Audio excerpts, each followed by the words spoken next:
미국의 콜로라도 용해공원에 가면 그 지역 사람들에게 많은 사랑을 받은 나무가 있습니다. 그 나무는 400년 동안 번개를 14번 이상 맞았는데도 불구하고 죽지 않고 가지를 뻗치고 잎사귀를 푸르게 냈던 나무입니다. 사람들이 그 공원에 가서 그 나무를 볼 때에 꿈과 소망을 품었습니다.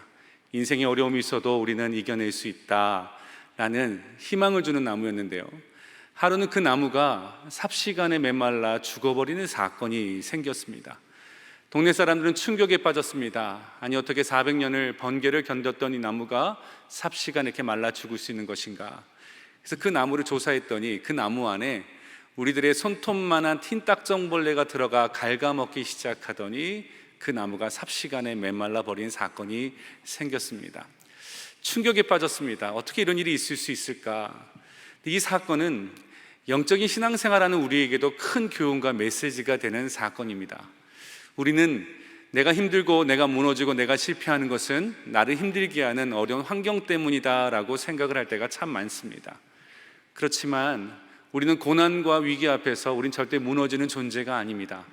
성경은 이렇게 말합니다. 질그릇 같은 우리 안에 보배로우신 예수 그리스도를 담으셨다라고 말합니다. 질그릇은 흔하디 흔한 그릇입니다. 부딪히면 쉽게 깨지는 그릇입니다.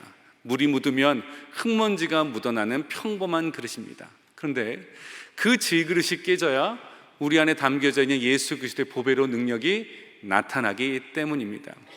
위기를 만나는 것은 질그릇 같은 우리가 깨지는 시간이고 보배로우신 예수 그리스도의 능력이 나타나는 시간이기 때문에 그렇습니다. 초대교회 역사가 그랬습니다. 핍박이라는 현장 가운데 있을 때 복음의 순수함이 있었고, 한국 땅에 6.25와 일제강점기에 있을 때 영적인 부흥기가 함께 왔습니다.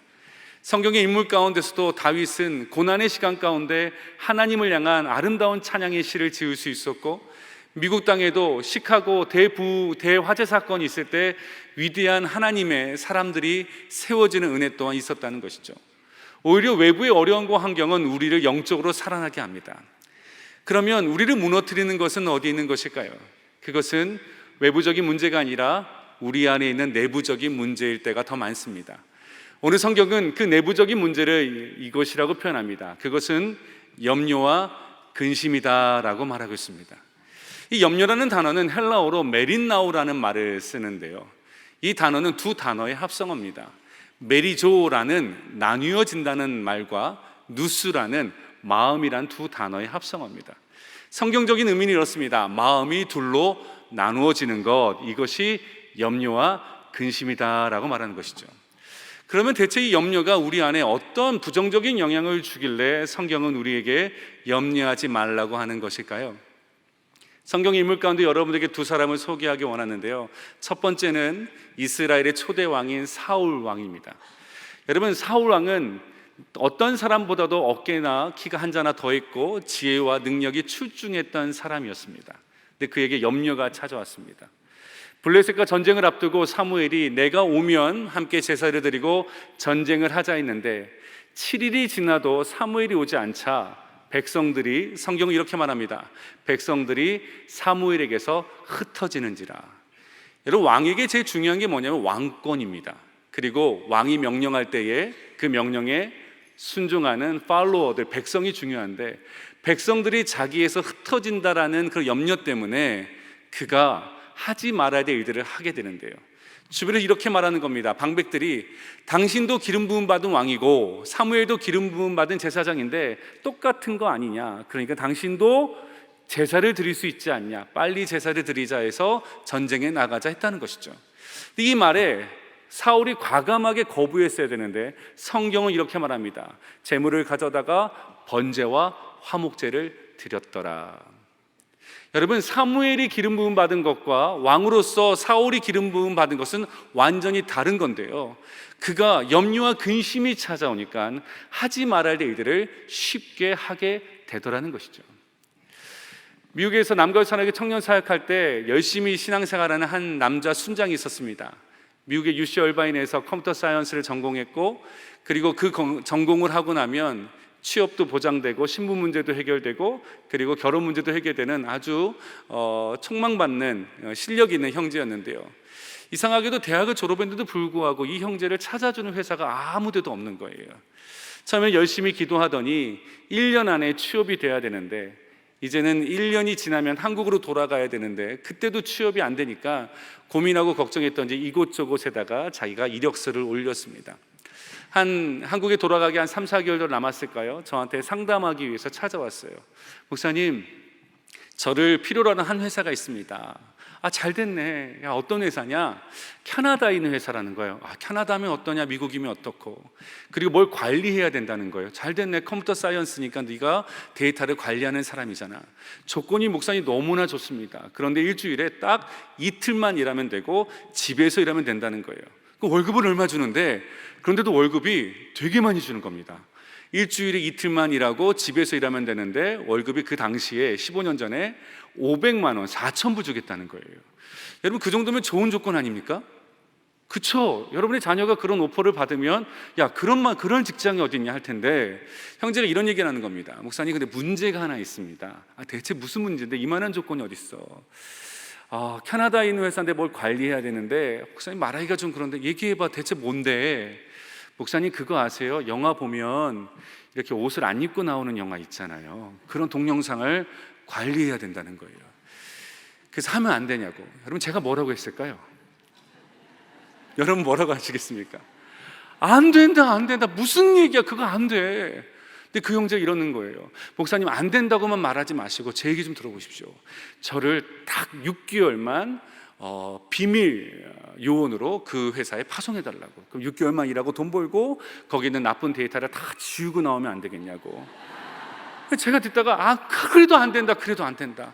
목사님, 안 된다고만 말하지 마시고 저를 좀, 제가 힘드니까 제가 가면 제가 11조 12조 제가 선교 갈게요.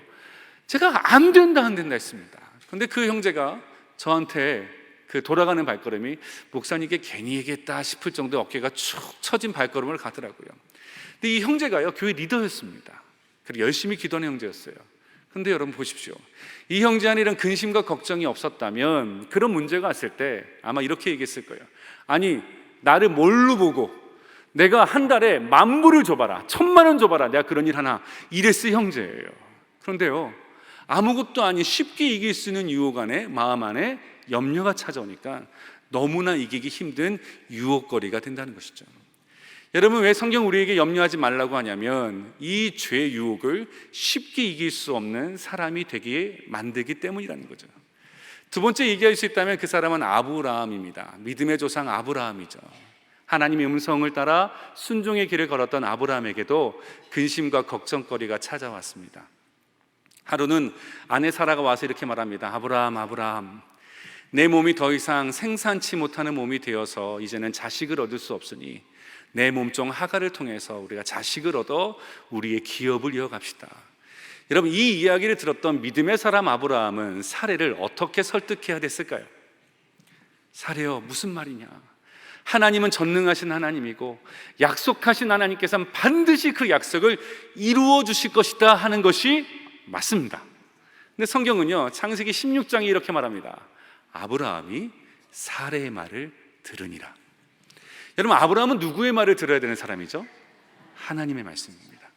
아브라함은 하나님의 음성을 듣고 순종해야 될 사람인데 염려와 근심과 걱정이 그 안에 싹트기 시작하니까요, 하나님의 음성엔 귀가 닫히고 사람의 말, 인간적인 말, 세상의 말을 더 듣고 따르는 자가 되기 시작한다는 거예요. 여러분, 염려가 우리 안에 들어오면 그때부터는 하나님의 음성이, 약속이 사라집니다. 그리고 세상의 방법, 온갖 인간적인 생각이 내 안에 싹트고 자리 잡기 시작한다는 거죠. 그래서 염려하지 말라는 거예요. 여러분, 예수님께서도 이렇게 말씀하셨죠. 너희가 염려한다고 해서 네가 그 키를 한 자나 더할 수 있겠느냐. 여기서 말하는 키는 시간이잖아요. 네가 염려한다고 해서 시간을 세이브할 수 있냐, 시간을 네가 낭비하지 제대로 쓸 수 있냐. 실제로 염려하면요, 많은 시간들을 낭비하며 삽니다. 영국의 한 조사기관에서 여자의 인생을 조사했습니다. 여자가 시간을 어떻게 쓰는가, 자는데 14년, 뭐 공부하는데 한 8년, 일하는데 15년. 그래서 80의 인생을 살 때에 여자들이 쓰는 시간 이렇게 분류해서 구분해서 모아놨는데요, 그 시간 가운데 여자들이 1년 동안 자지도 않고 먹지도 않고 쉬지도 않고 하는 일이 있습니다. 그게 뭐냐면 이겁니다. 오늘 뭐 입지? 이게 1년이라는 거예요. 1년 동안 오늘 뭐 입지로 시간을 보냅니다. 우리 많은 남편분들, 아내가 늦게 나오는 이유는, 약속에 늦게 나오는 이유는 오늘 뭐 입지로 시간을 낭비하고 있기 때문에 그런 거죠. 여러분, 뭐 입지만 고민할까요? 오늘 뭐 먹지? 오늘 어디서 살지? 여러분, 성경 우리에게 말합니다. 너희가 무엇을 먹을까, 무엇을 입을까, 무엇을 마실까?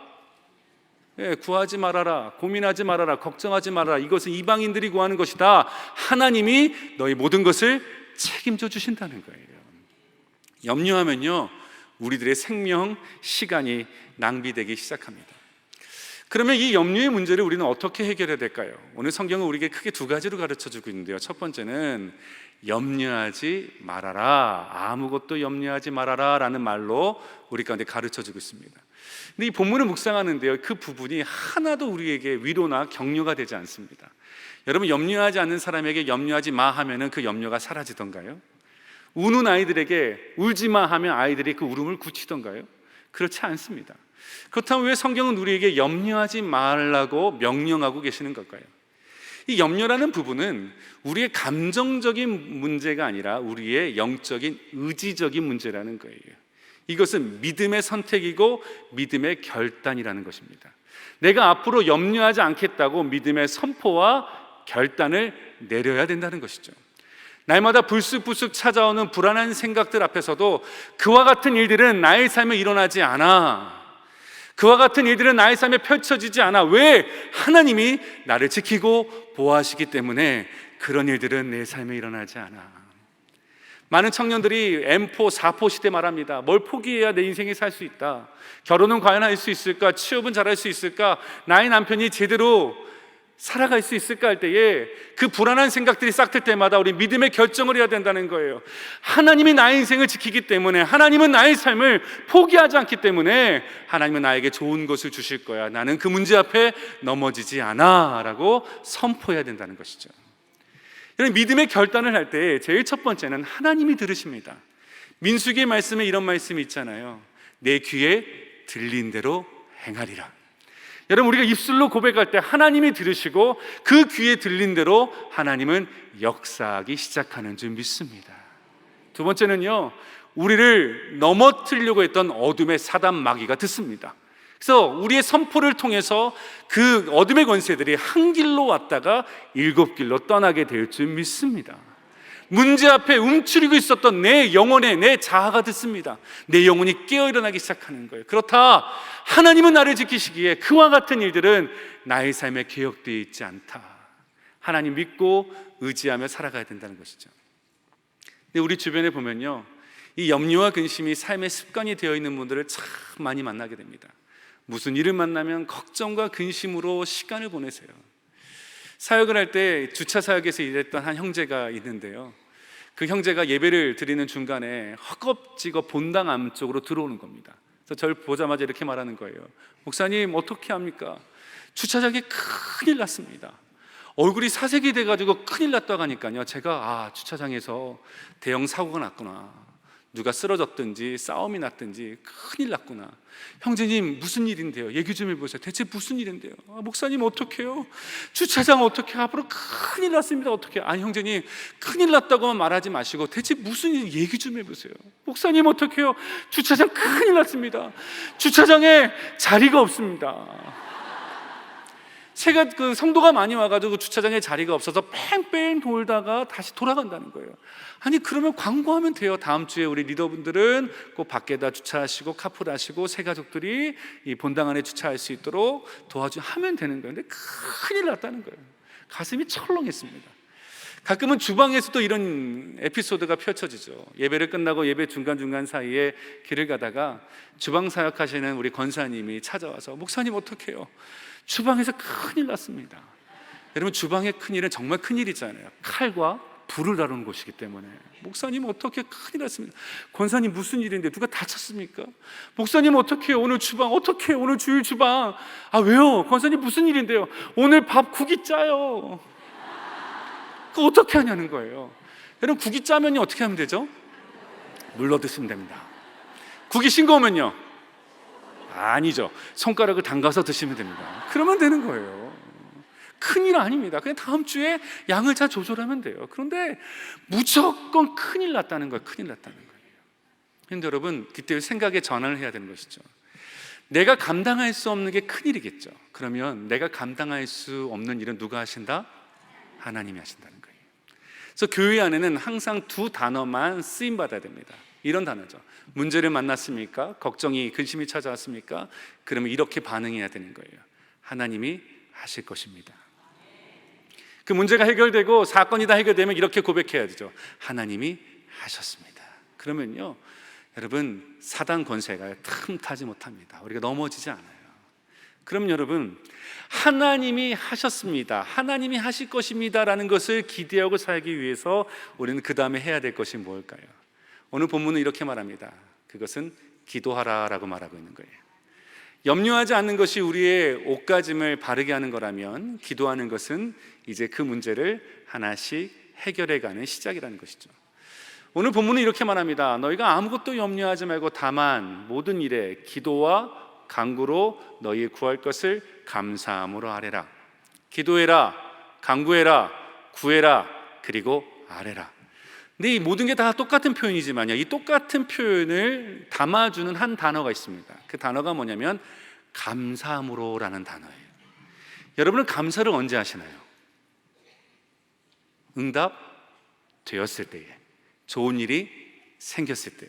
근데 오늘은 아직 아무런 일이 일어나지 않는데도 불구하고 너희가 기도하고 간구하고 아뢰고 구할 때는 감사함으로 하라고 하고 있습니다.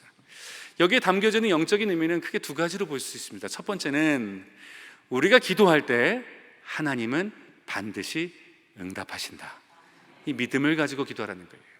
두 번째는 하나님은 우리가 구하는 것보다 더 좋은 것으로 주실 것이다 라는 기대와 소망으로 기도하라는 것이죠. 저도 가끔 사역을 하고 이제 집에 돌아가다 보면 아내가 저녁밥 음식을 이렇게 차려놔요. 그러면 너무나 허기진 나머지 그 차려놓은 음식, 된장국 김치찌개를 먼저 한 입을 딱 먹고 나서 아이들이 이렇게 말합니다.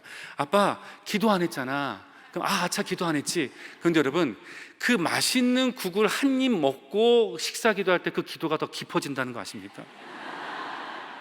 맛있다. 그러니까 하나님께 맛있는 음식을 주신 게 너무나 감사한 거예요. 근데 여러분 이 감사함으로 기도가 이런 기도입니다. 하나님이 나에게 가장 좋은 것을 주신다는 그 기도의 마음 가지고 하라는 것이죠. 여러분은 기도하는 시간이 많습니까? 걱정하고 근심하는 시간이 더 많습니까? 사역을 하면서 성도님들을 이렇게 교회에서 불현듯 만나게 될 때가 있는데 이런 성도님을 참 많이 만나요. 목사님 하루 종일 내가 남편 문제, 아내 문제, 자녀 문제, 사업 문제로 고민하고 밤새 잠을 이루지 못하다가 새벽을 한숨도 못 자고 교회에 가면 누구 만날까 싶어서 왔는데 목사님 뵈었네요. 제가 지난밤 한숨도 걱정하다 못 잤습니다 라는 분들은 정말 많이 만납니다. 그런데요 이런 분들 만나기가 쉽지 않더라고요. 목사님 지난밤에 기도하다가 너무 좋아서 새벽이 온지도 모르고 더 기도하고 싶어서 오늘 새벽에 나왔는데 목사님을 반갑게 만났네 하는 분들은 좀처럼 만나기가 어려워요. 여러분은 기도하는 시간이 많습니까? 걱정하는 시간이 많습니까? 기도하는 시간이 늘어나면 걱정의 시간이 짧아집니다. 걱정의 시간이 길어지면 기도의 시간이 짧아진다는 거죠. 우리가 기도의 시간, 간구의 시간이 날마다 있어야 되는 거예요. 예전에 우리 믿음의 어르신들 보면 요즘의 젊은 세대들처럼 찬양이 멋진 찬양도 아니고 화려한 멜로디도 아니지만 그 찬양의 가사에 온 신앙을 담으면서 했던 고백들이 참 많으세요. 저희 부모님 세대도 이런 찬양 참 많이 좋아하셨죠. 이런 찬양이 있는데 제가 새벽이지만 좀 불러보겠습니다. 이런 찬양입니다.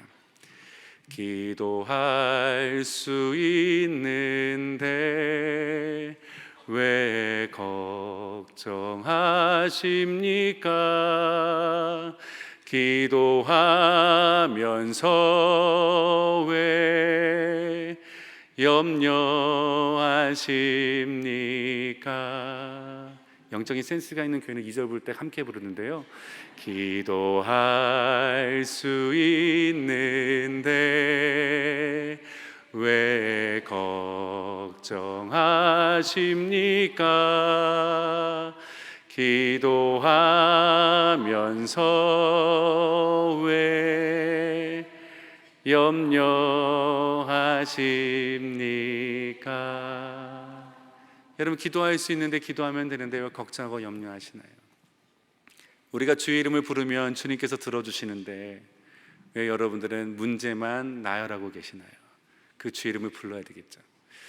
우리가 너무나 잘 아는 동영상 가운데 그 유니스 선교사님의 간증의 이야기 아마 보신 분도 계시고 들으신 분도 계실 거예요. 그분은 아프리카 지역에 선교하시는 분이신데요, 그 지역의 아이들이 얼굴이 하얀 선교사님 보면 신기해서 그 이름을 부른다고 하죠. 길을 가다가 유니스 선교사님 부릅니다. 유니스, 유니스. 그럼 아이들이 뭐 달라고 한 것도 아닌데 아이들이 밥을 하루에 한 끼밖에 안 먹는구나 해서 마음이 뭉클해져서 밥을 갖다 주고, 또 길을 가다가 유니스, 유니스 선교사님 부르면 선교사님 마음이 뭉클해서 얘들이 신발이 없구나, 내가 신발을 갖다 줘야겠다, 신발을 주고, 또 길을 가다가 또 아이들이 부릅니다. 유니스, 유니스 이름 부르면 마음이 뭉클해져서 아이들 학교가 없지, 내가 학교를 지어주겠다, 이런 마음이 생기는데, 그래서 그분의 간증 가운데 이렇게 말합니다. 내 마음도 이런데 독생자 아들 예수 그리스도를 보내신 하나님은 자기 이름을 부를 때 그 아들 독생자 예수 그리스도 아낌없이 내어준 하나님이 그의 이름을 부를 때 좋은 것으로 주지 않겠는가? 그의 이름을 부르라. 여러분, 어떤 문제, 어떤 어려움 만나도 우리가 엎드려 주의 이름을 부르면 하나님의 역사가 시작됩니다. 그 이름을 부르셔야 되는 거예요. 전 저희 아버지 목사님이십니다. 개척교회 목사님이셨고 저희 가정에 출생의 비밀이 있는데요, 저희가 누님이 6분이세요. 딸 낳고 아들 달라는 기도 못 하시다가 더 이상 안 되겠다 싶어서 아들 주시면 목사로 바치겠다고 해서 저의 허락 없이 저를 드렸습니다. 그러다 보니까 이제 중학교, 고등학교 때 수요 예배, 금요 예배 때 아버지가 훈련시킨다고 저를 데려가신 거예요. 그럼 수요일 날, 금요일 날 이제 말씀 끝나고 개인 기도 하잖아요. 그럼 여러분 우리 자유롭게 개인 기도 가시다고 하면 저는 뭐 오기 싫은데 왔으니까 뭐 마음이 익숙했습니까? 그러니까 옆에 있는 집사님 기도 듣고 권사님 어떻게 기도하나 듣고 막 귀담아 들었는데, 하루는 저희 아버지가 어떻게 기도하나 싶어가지고 저희 앞에서 기도하시는 아버지의 기도소리를 듣는데요, 저희 아버지 이렇게 기도하시더라고요.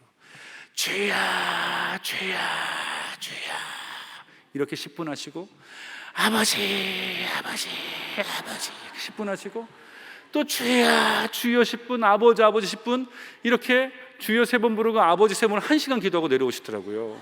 제가 어린 마음에 아버지 기도 쉽게 하신다 했습니다. 무슨 기도를 저렇게 하나 했어요.